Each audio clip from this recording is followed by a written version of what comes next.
अगर आपके घर में कोई मीठा नहीं भी खाता तो एक बार उसे ये खीर बनाकर खिला दें, नेक्स्ट टाइम वो फरमाइश पे बनवा कर खाएंगे।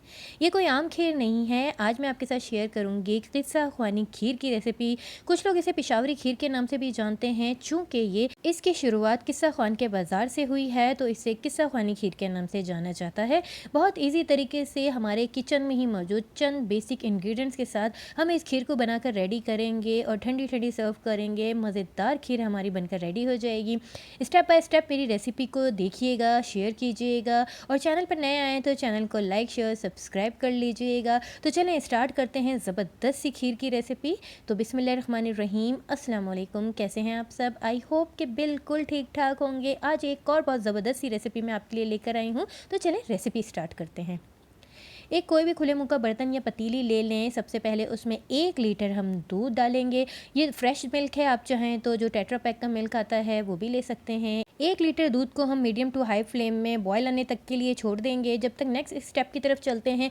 यहाँ पर मैंने 1 कप बॉयल्ड राइस लिया है। ये वो बॉयल्ड राइस है जो नॉर्मली हम अपने घर में बनाते हैं खाने के लिए। तो बस उसमें से 1 कप बॉयल्ड राइस निकाल लें। एक ब्लेंडर या जूसर में वो राइस हम ऐड करेंगे। साथ ही इसमें हम ऐड करेंगे हाफ़ कप मिल्क पाउडर। आप चाहें तो कोई भी मिल्क पाउडर ले सकते हैं। मैंने यहाँ पे नीडो दूध का इस्तेमाल किया है। हाफ़ कप हम इसमें दूध ऐड करेंगे। साथ ही हम 3 से 4 अदद हरी इलायची ऐड करेंगे।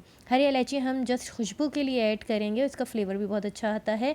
साथ ही हम इसमें ऐड करेंगे छोटे साइज़ के 3 से 4 अदद टी टाइम रस्क। इसे पापे भी कहते हैं। ये छोटे साइज़ के हैं तो मैंने 4 ऐड किया है और आप अगर बड़े साइज़ के हैं तो 2 से 3 अदद ऐड कर सकते हैं। ये खीर मैं 1 लीटर दूध से बना रही हूँ। अगर आप ज़्यादा क्वांटिटी में खीर बनाना चाहते हैं तो फिर आप उस हिसाब से दूध की और इंग्रेडिएंट्स की क्वांटिटी मैनेज कर लीजिएगा।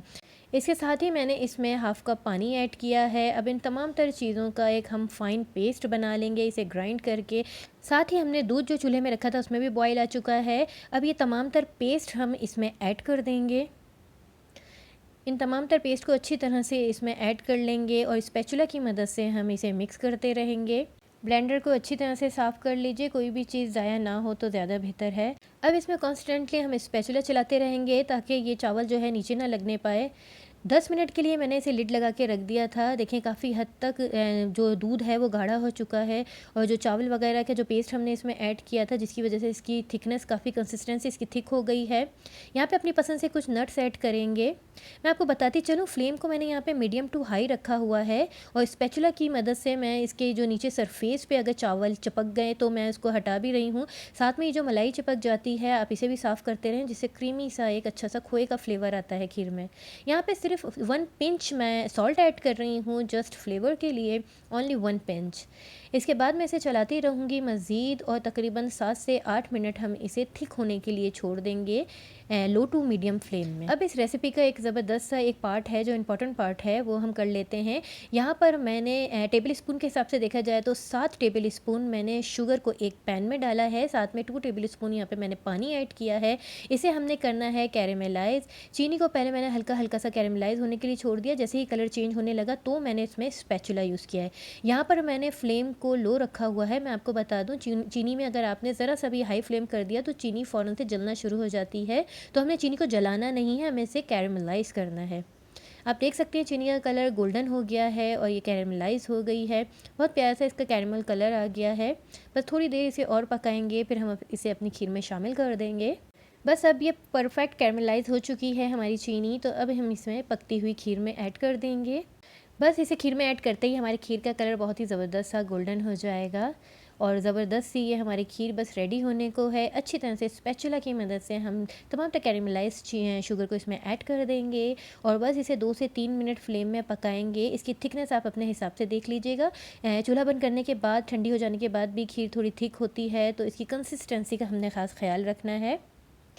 3 से 4 minute low to medium flame में बस हम इसे पकाएंगे और फिर इसे रूम टेम्परेचर पर ठंडा कर लेंगे और इसे फिर हम कर लेंगे डिश आउट। यहाँ पे मैं फ्लेम को ऑफ़ कर देती हूँ। ऑफ़ करने के बाद अब मैं इसे डिश आउट करने लगी हूँ। कोई भी आप ऐसा बर्तन ले लें जो मिट्टी का हो या फिर कोई भी डिश ले लें। वैसे खीर तो मुझे मिट्टी के बर्तन में ही ज़्यादा अच्छी लगती है, थोड़ा ट्रेडिशनल लुक आता है।